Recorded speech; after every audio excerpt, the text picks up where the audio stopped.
In Seychelles, an archipelago nation in the southwest Indian Ocean, fishing is the main source of food and income for many small communities, like La Retraite on the island of Mahe.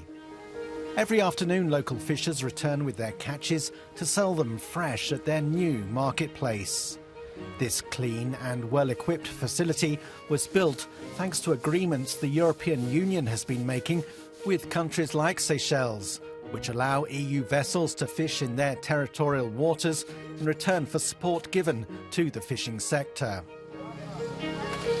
The chair of the Fishermen's Association says the new facilities have improved hygiene standards.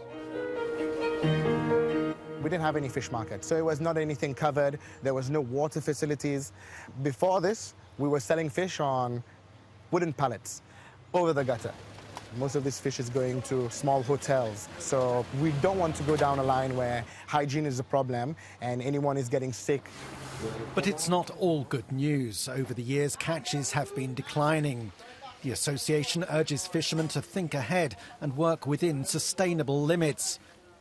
But a much bigger problem is illegal fleets that come from afar without authorization to plunder these waters.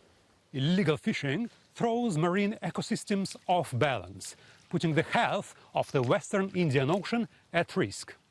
But it also endangers regional economies, wiping out jobs and undermining food security in the coastal states. 20% of the world's tuna catches come from this region, and the resource attracts poachers. So how can nations control and protect their exclusive economic zones? One solution is joint patrols.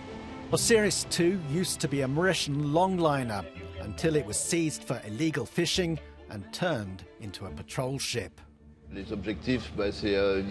objective is to monitor fishing vessels. That means checks on the cargo, the staff, any transshipments that might have been done out at sea, checks on the species caught.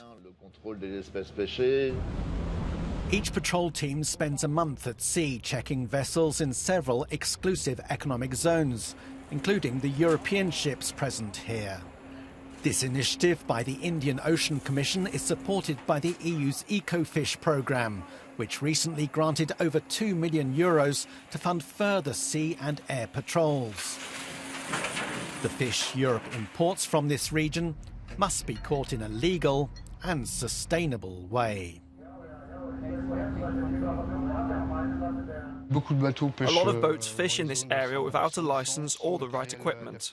We try to fish according to strict rules. Some joint patrols seem to have been an effective deterrent. Authorities say fishermen are more inclined to follow the rules now. And over the 15 years since patrols began, serious offences have declined. But rule breakers do still get caught every now and then. If it's a small offence, there'll be just a fine. In the case of an illicit, illegal boat, we can end up taking it to port for more thorough checks on land.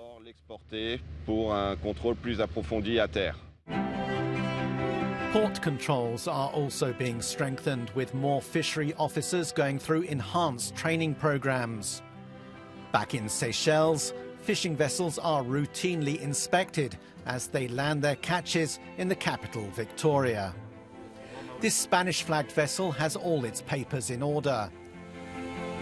Boats that fish without proper licences generally keep clear of local ports, unless they've been intercepted and brought in. These small boats came from India. 5 have been seized for illegal fishing in just 1 week.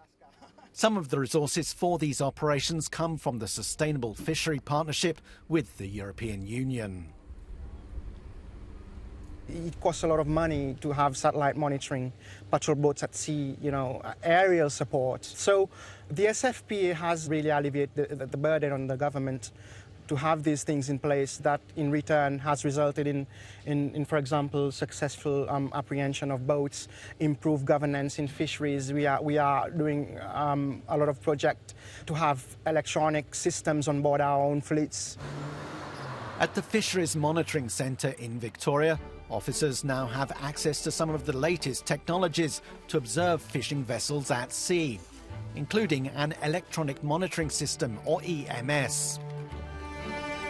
Onboard video cameras film the entire fishing trip, and captains are aware that any infraction will be recorded.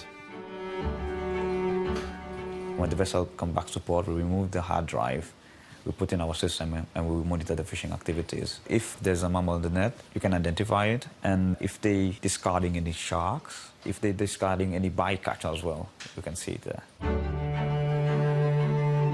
To the south of Seychelles, Mauritius, another archipelago nation in the southwest Indian Ocean, has a vast exclusive economic zone that covers over 2 million square kilometres of sea, 1,000 times its land area. At the local fishery control centre, officers usually work with paper logbooks collected from fishing vessels. The written coordinates must be coherent with data provided by a satellite surveillance system. Comparing notes manually is slow and cumbersome, so Mauritius is implementing a new technology, electronic logbooks. All paper logbooks are hand-filled by the captain, and all their handwritings differ. So when we are verifying here, it's quite difficult to see which numbers it is. Now, with the ERS, the electronic reporting system, this will be a bit easier. Last but not least, the EU Sustainable Fishery Partnership Agreements involve traceability. Europe imports more than 6 million tonnes of fish every year. Their origins must be fully transparent, not just in the interests of food safety, but also to combat illegal fishing and the mislabelling of seafood products. As a result, businesses in the tuna value chain, such as the Port Louis cold storage company Froid des Mascarenes, have introduced systems that let end consumers trace their tuna back to the vessel that caught it. Since we have put in place this comprehensive system, from landing to cold storage, everyone has complete visibility on what we're doing in real time. We're protecting the customer's interest. In that, they get full traceability right the way to their plate. No single country can tackle ocean governance alone. Both small coastal communities and industrials depend on healthy seas that can only be preserved by working together.